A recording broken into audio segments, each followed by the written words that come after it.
ভগীরথ তার বংশকে মুক্তি দেওয়ার জন্য গঙ্গাকে আহ্বান করলেন। গঙ্গা মর্তলোকে আসলেন, না হলে গঙ্গা আসতো না। নাকি ইতিহাস কি বলছে? সনাতনী ইতিহাসে তো এটাই বলছে। আচ্ছা, তাহলে আপনি তো মনুষ্যকুলে জন্মগ্রহণ করেছেন, আপনার কি পিতামাতাকে মুক্তি দেওয়ার জন্য কর্তব্য নয়? আচ্ছা কি না? যেমন একটু আগেই বাবাকে একজন দেখালেন, এই বাবা ওনাদের জমি, আজকে কিন্তু ওনাদের জমি নাই। এই জমিটা আজকে নবনিত্যমধুর বৃন্দাবন হয়ে গেছে। ওনারা যদি মনে করে আমাদের জমি, তাহলে ওনাদের ভুল হবে। কারণ ওনাদের এই জমি এখন রাধারানীর নামে উইল হয়ে গেছে। উইল হয়ে গেছে না? এটা রাধারানীর নামে। এখন যদি উনি মনে করে হ্যাঁ কালকে তো আমার এই জমি থেকে আসবি না, মানে অহংকারে বশীভূত হয়ে, তাহলে ওনার কি হবে? আরও পূর্বজন্মের অর্জন করা পুণ্য নষ্ট হয়ে যাবে। আর এই ধাম জমি তো অনেকের, 100 বিঘা জমির মালিকও থাকতে পারে, কিন্তু তার বাড়িতে একটা গোবিন্দ মন্দির নেই, এরকম ব্যক্তি আছে না? আবার একজন ব্যক্তি আছে আমার স্বচক্ষে দেখা, তার নিজের থাকার ঘর নেই, অথচ সে মন্দিরের জন্য 10% জায়গা দান করে দিয়েছে। দেখেছেন? নিজের থাকার ঘর নেই, নিজের যতটুকু জায়গা ছিল তা বলা হয়েছে তুমি এই জায়গাটা ভগবানকে দিলে কেন? বলছে আমি থাকি তো ভগবানের জায়গায়। বলছে কেন? বলছে এই দেহটাও তো ভগবানের। আমি তো শুধু মাটির কথা বলছি, এই দেহখানা ভগবানের। যদি এই দেহখানা ভগবান আমার না রাখে, তাহলে আমি কি করব? কথাটা বোঝা গেছে? কথাটা বোঝা গেছে? কত বড় দামি কথা। তো আজকে দুটো দিক, আমি দুটো পয়েন্ট ধরতে হবে। আজকে বিশদ আলোচনা, অন্যদিকে যাব না। আজকে দুটো পয়েন্ট নিয়ে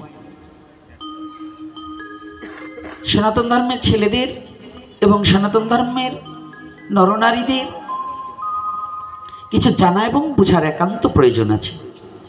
আছে কি না? একান্ত দরকার আছে তো? তো যদি জানার দরকার থাকে, আজকে প্রথম সোপানে যে কথাটা বলেছিলাম, যাহা করবি আজ তাহা করো এখনই, যাহা করবি কাল তাহা করো আজ। তাই তো? আমাদের যুব সমাজ কিংবা মায়েরা বাবারা, খালি যুব সমাজের কথা বলতে হবে না, প্রতিটা মানব জাতি, আমরা সনাতন ধর্ম অবলম্বনকারী যারা আছি, আমাদের কিন্তু একটা জিনিস দোষে রূপান্বিত হয়ে গেছে। কি? সব কাজের সময় পাই, কিন্তু হরি নামের সময় পাই না। তাই তো? দেখুন, সব কাজের সময় পাই, দোকান খোলা, কর্ম করা, যারা জেলে সম্প্রদায় আছেন মাছ ধরার সময় পান, ঠিক সব পাবেন। যারা অন্যান্য কাস্ট আছেন, অন্যান্য ব্যবসায় সব সময় পাবেন, কিন্তু সময়টা নাই কখন? কখন? হরিনামে। যুব সমাজকে যদি বলি তোমরা একটু হরিনাম করো, এখনো আমাদের বয়স হয়নি। বৃদ্ধদের বলি যদি বাবা একটু জপের মালা ধরো, বলছি এখন না, এখনো। কিন্তু অধিকাংশ বৃদ্ধ দেখা যায় জপমালা নিচ্ছে না, কিন্তু তাস খেলতে পারে। খেলে না? জপমালা ধরে না, কিন্তু হাতে তাস ধরে। ভাগবত সাক্ষ্য দিয়েছে, যে হাতে তাস খেলা হয় ওই হাতের জল খাওয়া আর কুকুরের পুষ্পাপ খাওয়া সমজ্ঞান।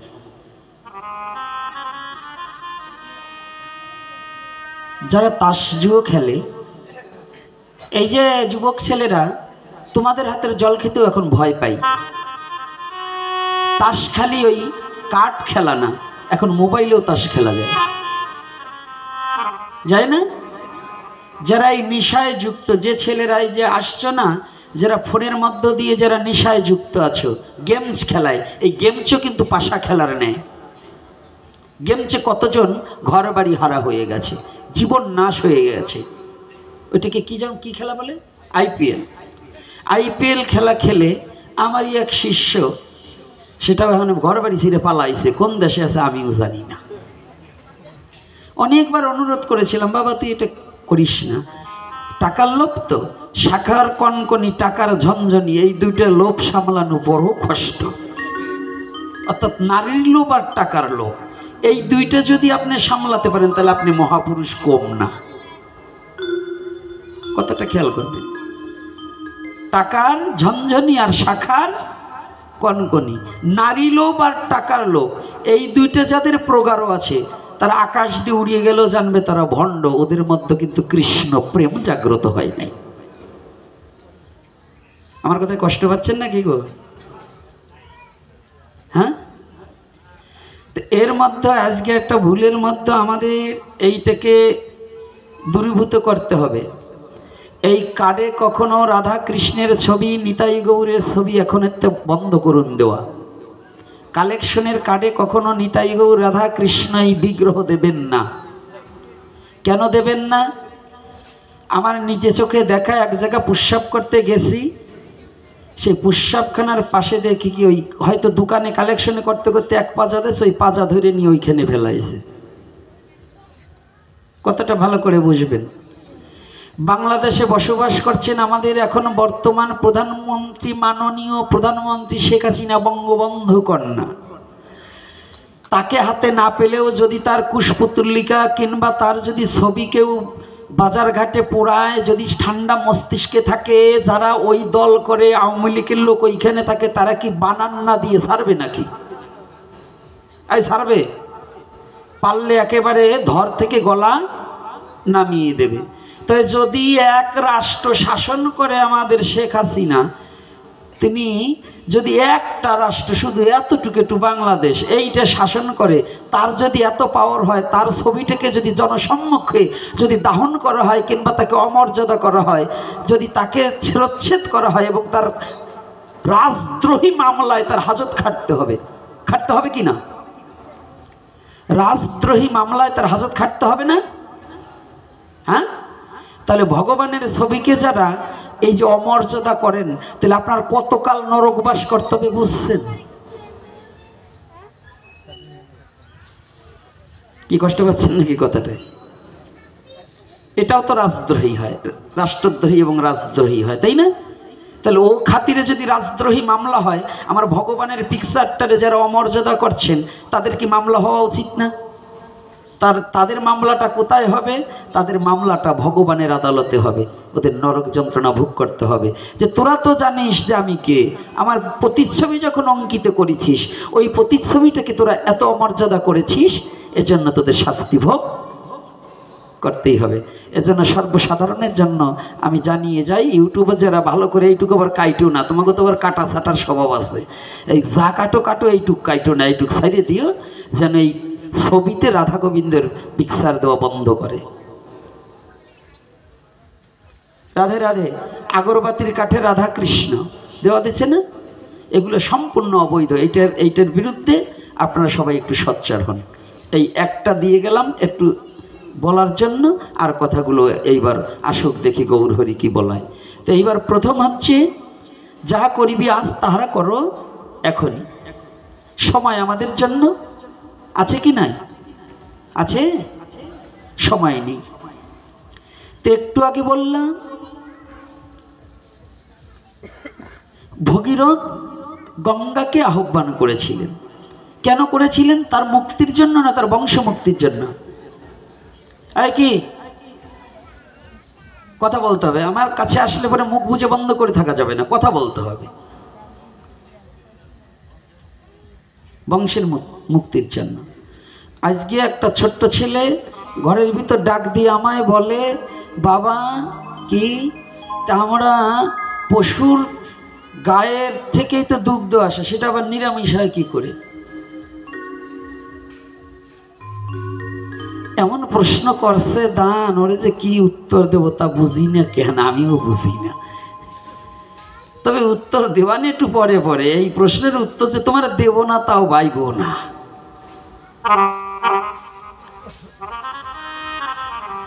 কারণ এই বাংলাদেশে কেউ না মুখ খুললে ওই দুরাচার মুখ খুলে বলবে।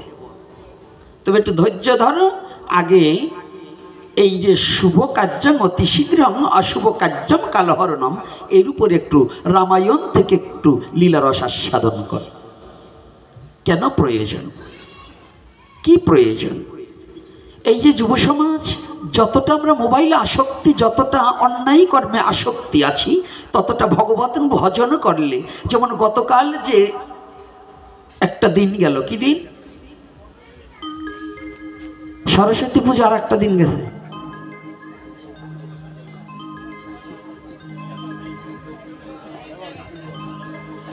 গতকাল তিনটে গেছে।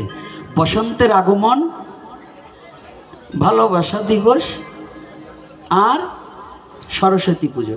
তো গতকাল ওইটা নিয়ে বেশি বলি নাই। কেন বলি নাই? আজকে রেজাল্টটা কি আসে দেখে নই, তারপরে তো রেজাল্টটা দেখছি, এই জন্য ওই জায়গা বলবো। আর দ্বিতীয়তে আমার গোপাল বাবারে বলবো, ওই যে নামাবলি দিয়ে পাঞ্জামি বানানো, ওই পাঞ্জামি গায়ে দিয়ে কিন্তু সেবা বুঝে চলে না। নামাবলি হচ্ছে মাথায় বাঁধতে হবে, ওই ছায়াটা পাড়াইলেও একজনের অপরাধ হবে। আপনি একজন বৈষ্ণব মানুষ, যদি আপনার ছায়া পাড়ালে তো এমনিই অপরাধ, আরও যদি নামাবলি নাম লেখা বস্ত্র পরিধান থাকে, তা গায়ে দেওয়া আমাদের বৈষ্ণবদের জন্য বৈধ না। একজন ডগ দেখাবার জন্য যা করে করুক, কিন্তু আমরা তো আর ওইটা পারি না। যাক, কারণ চোখে পড়ে গেল তাই বইলে নিলাম আগে, যদি ওইটা বইলে যায় নাকি। আগে ভাঙা বেড়া ঠিক করবো না নূতনটা গড়াবো, কোনটা? কারণ ভাঙাটাকে ঠিক না করলে নূতনটা পিঠে বার গেলে ভাঙাটা আরো ভাঙিয়ে যাবে। এই জন্য ভাঙাটাকে ঠিক করে নেই, তারপরে নূতনটা গড়াবো নি। তো এইবার করবেন বিবেচনা। সনাতন ধর্মে আছেন যতজনা, গতকাল কবির কাব্য দিয়ে ওই পাড়াতে কবি গান শুনছেন। এই কবি গান কিন্তু সনাতন ধর্মের বৈষ্ণব সাহিত্যের মধ্যে পড়ে না। একদিন বিজয় বাবু আর নারায়ণ সরকার, এখনো মনে হয় রয়, এনা দুইজনে তখন বিজয় বাবুর ছাত্র রূপে নারায়ণ সরকার গান করে। তখন বিজয় বাবু যায় বৃন্দাবনে নারায়ণকে সঙ্গে করে, ঢোল কাশি হারমোনিয়াম নিয়ে। তো বিজয় বাবু যখন ওখানে যায়, এ কথাটা শোনা আমার শ্রদ্ধাভাজন নিতাই সরকারের কাছ থেকে। এই যে কবি গাইত গজারিয়ে নিতাই সরকারের চেনে না, বসন্ত সরকারের ছেলে। তো আলোচনাটা একটু শুনুন। তো বিজয়বাবু যে নাকি বৃন্দাবনে যখন মথুরায় নেমে যখন বৃন্দাবনে প্রবেশ করেছে, ওই ঢোল ঢোল দেখছে রাধাকুণ্ডের গায়ে, এক বৈষ্ণব ওই বিজয়বাবুরে ডাক দিয়া শুধায়, বলছে আপনাকে তো চিনতে পারলাম না, আপনাদের তো বেশ টেস, আপনারা কি করেন? বলছে আমরা কবি গান গাই। তো বলছে কবি গান কেমন? কথাটা বুঝবেন ভালো করে, কবি গান কেমন? বলছি একজন ভগবানের দোষ বলবে আর একজন ভগবানের গুণ বলবে। বৈষ্ণব তো খেপছে, মানে বেকায়দা খেপা। বিজয় বাবুরই ওই সময় পরাণ বাই করে দেয়, ওই কাছে যা পাইছে ওইটিতেই বাড়ি শুরু করে। বলছে এই বৃন্দাবন থেকে বেরিয়ে যা, শ্রীরাম বৃন্দাবন থেকে বেরিয়ে যা। বিজয়বাবু নির্বাক হয়ে গেছে। কি বলছে? যে যে গানের মধ্যে ভগবানের দোষ খুঁজে হয়, তা আবার গান হয় কি করে রে? যে কাব্যের মধ্যে ভগবানের দোষ খুঁজে পাওয়া যায়, সেটা আবার কাব্য হয় কি করে রে? এই বৃন্দাবনে ভগবানের গুণগান ছাড়া ভগবানের দোষ দেখার মতো ব্যক্তিকে এই বৃন্দাবনে দেখতে চাই না। যে মুখে ভগবানের নিন্দা হয়, কুকুরের মুখ দেখা যায়, তবু তার মুখ দর্শন করা যায় না। আর আমাদের সনাতন ধর্ম অবলম্বনকারীরা কৃষ্ণ নিন্দা শুনলে আর কান পাইতে শোনে, শোনে না? শোনে কি না? যে ছেলে তার বাবার নিন্দা কানে শুনে বউয়ের সম্মুখে দাঁড়াই থাকে, ওইটা কি বাবার জন্মের ছেলে?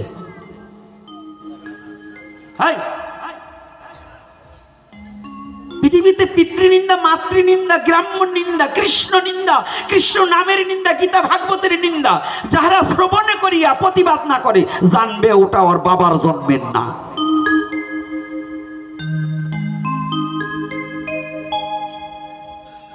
কষ্ট পাচ্ছেন নাকি আমার কথায়? ওর বাবার জন্মের হতে পারে যে সনাতন ধর্মে জন্মগ্রহণ করে মাতা পিতার নিন্দা শ্রবণ করা যাবে না। যদি কোনো তোমার স্ত্রীও যদি মা বাবার নিন্দা বলে, স্ত্রীকে বুঝিয়ে কৌশলে বলতে হবে, দেখো তুমি যেমন তোমার মা বাবার দ্বারা পৃথিবীতে আসছো, আমিও আমার মা বাবার দ্বারা পৃথিবীতে আসছি।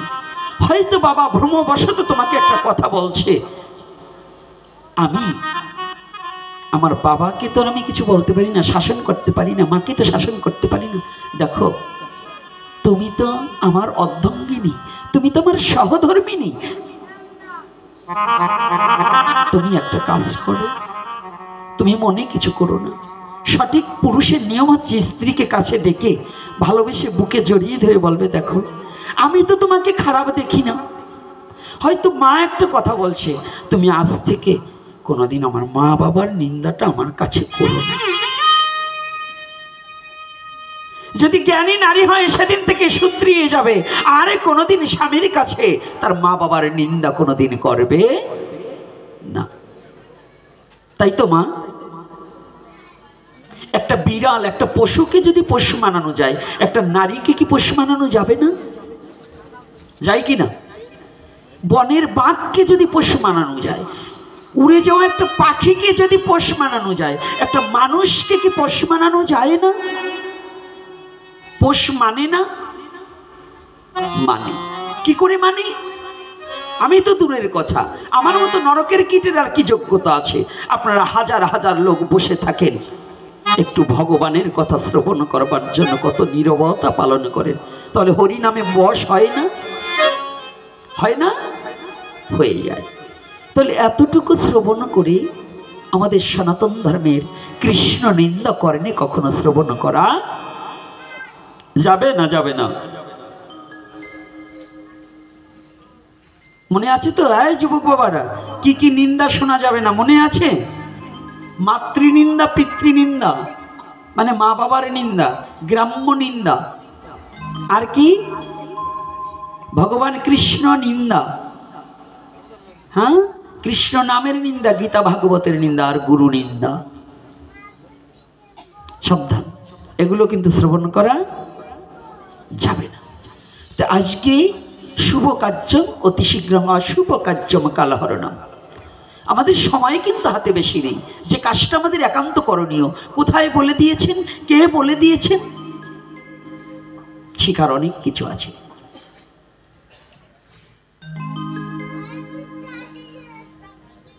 রাবণের বাড়ি ছিল কোথায়? হ্যাঁ, শ্রীলঙ্কা না, লঙ্কা বলতে হবে। আর ভগবান রামচন্দ্রের জন্ম ছিল কোথায়? অযোধ্যানগরে, তাই না? তো রাম রাবণের যখন যুদ্ধ হলো, এই যে ভালো করে বুঝবে, সনাতন ধর্মের অনেক ভুল বোঝানো হয়েছে যে রাবণ নাকি মা সীতাকে চুরি করে নিয়ে গিয়েছিল, নাকি চুরি করে নিয়েছে না? কিন্তু না,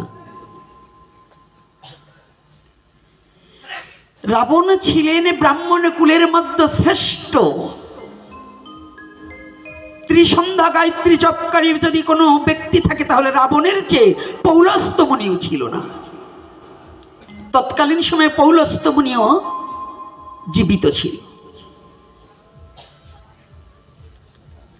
পৌলস্ত্য মুনিও তখন জীবিত ছিল। কিন্তু ভগবান রামচন্দ্র যখন দুর্গা পুজো করলো, এই রামের বাড়ির পৌরোহিত্য কে করেছিল? কে করেছিল? রাবণ তো। কিন্তু তার কি অসুর কুলোদ্ভব। তাহলে অসুর কুলোদ্ভব হলো কি করে? রাক্ষস কুলোদ্ভব হলো কি করে? আবার ভগবান আনলো তার বাড়ি পুজো করবার, তাহলে রাক্ষস ব্রাহ্মণ হয়? প্রতিটা কথা শিক্ষিত মন্ডলী যারা আছেন একটু বিবেচনা করবেন ব্রেনের দ্বারা, কথাটা কোথায় বলছে একটু বুঝুন। ভগবানের বাড়ি পুজো করতে রাক্ষস কুলের ছেলেকে ডেকে আনলো। এখন যদি মা দুর্গার পূজা করতে রাক্ষসে পারে, কিন্তু আপনারা পারছেন না কেন? আপনারা পুজো করলে হয়? আর কি করেন আপনারা? দুর্গা পুজো, কালী পুজো, সরস্বতী পুজো করেন? মিথ্যা কথা। আপনার সমাজ মেনে নেয় না। কি বাবা নেয় মেনে? আপনাদের এই জেলেপাড়া আসছে, জেলেপাড়ার একটা ছেলে যত বড়ই শিক্ষিত হোক, ও যত ভালোভাবেই থাকুক, ও যদি বলে এই সরস্বতী পুজোটা আমি করে দেবো, এ জাইলের সল আবার সরস্বতী পুজো করবে,